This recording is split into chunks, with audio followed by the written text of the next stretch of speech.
Godrej washing machine में door lock error का problem आने से ये एरर को शो करता है। इसे चेक करने के लिए पावर ऑन करें, स्पिन पे डालें और स्टार्ट का बटन क्लिक करें। थोड़ी देर में आपको एरर कोड शो हो जाएगा। इस पे लाइट ब्लिंक करेगा। वॉश रेन स्पिन पे लाइट ब्लिंक करना चालू हो गया। ये डोर लॉक का प्रॉब्लम आने से ब्लिंक करती है लाइट।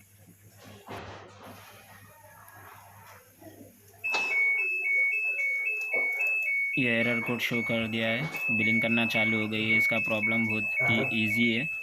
इससे स्पिन नहीं होता है डोर लॉक एरर आने से। ये दो वायरों को टच करने से इसका प्रॉब्लम सॉल्व हो जाएगा।